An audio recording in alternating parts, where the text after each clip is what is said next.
सभी के किचन में कोई ना कोई दिक्कतें तो आती हैं, तो उन समस्या का समाधान करने के लिए मैं लेकर आई हूँ बहुत ही useful kitchen tips and hacks जो आपके बहुत काम भी आते हैं और आपको बहुत यूज़फुल भी लगते हैं। Hello everyone and welcome back to my channel. कैसे हो आप सभी लोग? आई होप कि आप सब बहुत अच्छे होंगे। तो चलिए आज का वीडियो शुरू करते हैं। आज का मेरा पहला टिप इन चम्मचों को लेकर है। तो देखिए फ्रेंड्स, इन चम्मचों का यूज़ हम किचन में बहुत ही करते हैं, बट इनको रखने का दिक्कत आती है। इनको रखने के लिए हमें चम्मच स्टैंड की ज़रूरत पड़ती है, जो हमें खरीदना पड़ता है। तो मैं आपको एक फ्री का जुगाड़ बताऊंगी। इस तरीके का पूरी छानने वाला जो तार है, तो इस तरह का अगर आपके पास पुराना तार है तो आप उसको ले लीजिए, यानी कि झारा भी बोलते हैं इसको, तो ये वाला आप ले सकते हैं। तो ये वाला झारा मेरा पुराना हो चुका था, तो इसको ना फेंक के इसको देखिए किस तरह से यूज़ में लूँगी। एज अ चम्मच स्टैंड इसका यूज़ हम बहुत ही अच्छी तरीके से ले सकते हैं।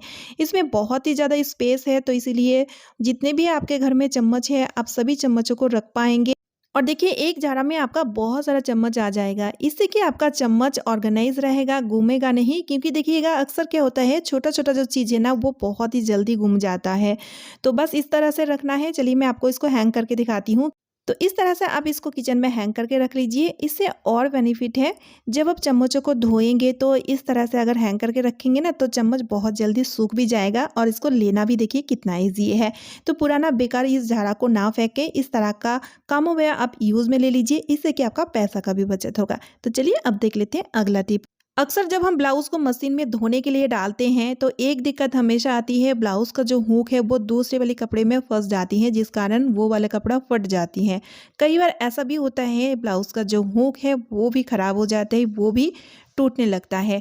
तो इसके लिए एक छोटा-सा उपाय लेकर आ चुकी हूँ। जब भी आप मशीन में ब्लाउज़ को डालें धोने के लिए, उससे पहले आप इस तरह से ब्लाउज़ वाली मतलब हुक वाली जो पट्टी है उसको इस तरह से मोड़ लीजिए। ठीक है? इस तरह से मोड़ने के बाद अब हम क्या करेंगे, इसमें हम रबर बैंड लगा देंगे। रबर बैंड से अच्छे से इसको बांध देंगे ताकि ये खुले ना।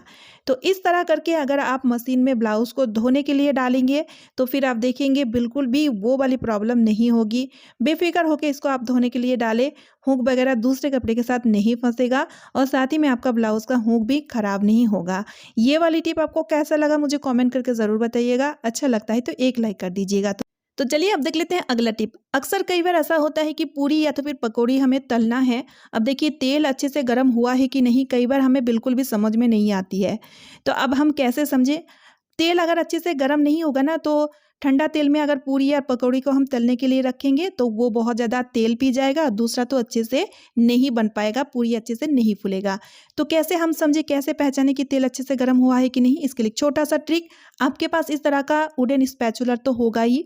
उसको क्या करना है, इस तरह से तेल में आप डिप कर लीजिए। ठीक है? तेल में इस तरह से आप जैसे डिप करिएगा, अगर इस तरह से बुलबुले आना शुरू हो जाएगा, तब आप समझिएगा कि तेल अच्छे से गर्म हो चुका है। अब इस तेल में हम पूरी या तो फिर पकौड़ी को तल सकते हैं।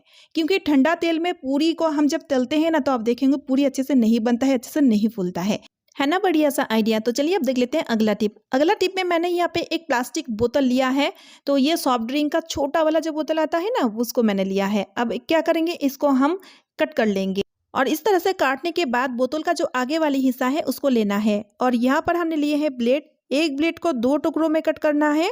और अब हम क्या करेंगे, इस ब्लेड को बोतल में कुछ इस तरह से लगाएंगे।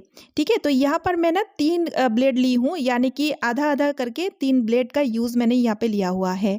और ब्लेड को इस तरह से फिक्स करेंगे। फिक्स करने के बाद अच्छे से टाइट से लग जाए, जिस कारण फेविक्विक का इस्तेमाल करेंगे ताकि अच्छे से फिक्स हो जाए। फेविक्विक लगाने के बाद इसको सूखने के लिए छोड़ना होगा, क्योंकि ये सूखने के बाद और अच्छे से फिक्स हो जाते हैं। अब इसका यूज़ हम लेंगे प्याज को चॉप करने में। क्योंकि देखिए प्याज एक ऐसा सब्जी है जो हर खाने में जाता है, जिस कारण हमें डेली प्याज चॉप करना ही पड़ता है। तो प्याज को जब हम इस तरह से चाकू की मदद से चॉप करते हैं, तो आप देखे होंगे बहुत ज़्यादा टाइम लगता है, साथ ही में हमें बहुत ही झंझट भी लगता है।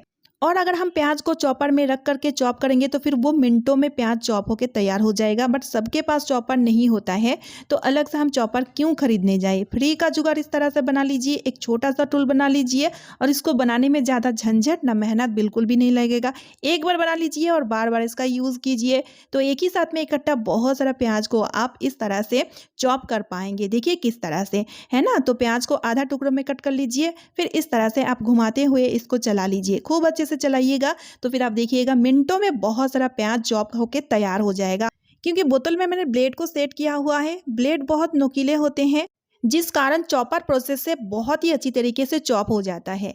इसका यूज़ आप डेली बेसिस में तो ले ही सकेंगे, साथ ही में अगर आपके घर में कोई फंक्शन वगैरह हो, उस टाइम आपको बहुत सारा प्याज को चॉप करनी हो, तब भी आप इस टूल का यूज़ लेकर के आप इकट्ठा मिनटों में बहुत सारे प्याज को आप चॉप कर पाएंगे। अब मैं हाथ में उठाकर दिखा रही हूँ, देखिए किस तरह से एकदम बारीकी से चॉप हो चुका है।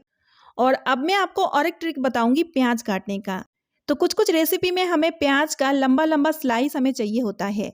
तो जब हम चाकू की मदद से इस तरह से प्याज को लंबा लंबा आकार में स्लाइस करते हैं तो आप देख ही सकते हैं मोटा मोटा स्लाइस इसका उतर के आ रहे हैं, जो बिल्कुल भी हमें नहीं चाहिए। और दूसरा तो बहुत टाइम भी लगता है। तो इसके लिए एक छोटा सा ट्रिक आप ले लीजिए, इस तरह का पिलर, जिस पिलर से हम सब्जी छीलते हैं। अब उसी पिलर की मदद से इस तरह से जब आप प्याज को काटेंगे ना तो आप देखिएगा लंबा लंबा स्लाइस और पतला पतला स्लाइस उतर के आएगा, वो भी मिनटों में। लेकिन हाँ, इस तरह से जब आप प्याज को काटिएगा ना, प्याज का ऑपोजिट साइड से काटिएगा, नहीं तो फिर दिक्कत आएगा, ठीक है। और अब मैं आपको दिखाती हूँ, देखिए फ्रेंड्स, प्याज का स्लाइस देखिए कितना पतला बारीकी से इसका स्लाइस उतर के आया है। और चाकू वाला देखिए कितना मोटा है ना। कमाल के आइडिया, दोनों ही आइडिया बहुत बढ़िया है, जिससे कि आपका टाइम और मेहनत दोनों ही बचेगा, है ना बढ़िया सा आइडिया। तो चलिए अब देख लेते हैं अगला टिप। गर्मी अभी आ चुका है और बच्चे हो या बड़े, हर आधे घंटे में सभी लोग पानी तो पीते ही हैं। अब देखिए इस तरह से ग्लास उठाते हैं, पानी पी लेते हैं और ग्लास को झूठा करके फिर सिंक में रखते हैं। शाम होते होते हम देखते हैं कि सिंक पूरा ग्लास से भर चुका है, अब उसको मांजना भी पड़ता है। तो अब बच्चों या बड़ों को एक आदत जरूर दिलाइए, जब भी वो पानी पिए, पानी पीने के बाद ग्लास को इस तरह से ढक करके रखे और खुद अपना अपना ग्लास ही लिया करें। इससे कि ग्लास जो है ना ज़्यादा झूठा नहीं होगा और बार बार मांजने की झंझट भी नहीं होगा।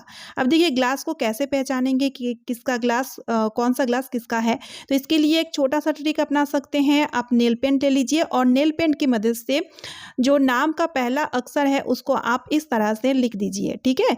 तो इसी तरह से सभी गिलासों में आप अगर अल्फ़ाबेट को लिख दीजिए ना, पहला वाला जो अल्फ़ाबेट, उसी से सब समझ जाएंगे कि किसका ग्लास कौन सा है। और बस उसी ग्लास को उठाएंगे, पानी पी करके फिर ढक करके रखेंगे। इससे कि आप देखिएगा ज़्यादा ग्लास झूठा नहीं होगा और आपको मांजने की जो झंझट है वो भी नहीं होगा। और ये बहुत अच्छा एक बढ़िया सा हैबिट भी बन जाएगा। तो इस गर्मियों में और दिक्कत नहीं होगी अगर आप इस ट्रिक को अपनाते हैं। तो कैसी लगी ये वाली आइडिया मुझे कमेंट करके ज़रूर बताइएगा, क्योंकि हमेशा मैं इस ट्रिक को फॉलो करती हूँ। सो फ्रेंड्स, आज का वीडियो मैं यही पेंट कर रही हूँ। आई होप आप सभी को आज का वीडियो यूज़फुल लगा है। वीडियो यूज़फुल लगने पे वीडियो को ज़्यादा से ज़्यादा शेयर कर दीजिएगा, एक लाइक करके मुझे मोटिवेट कीजिएगा। चैनल पे न्यू यानी कि पहली बार आए हैं तो चैनल को सब्सक्राइब ज़रूर कर लीजिएगा। तो चलिए मिलती हूँ नेक्स्ट वीडियो में। Bye friends and thanks for watching.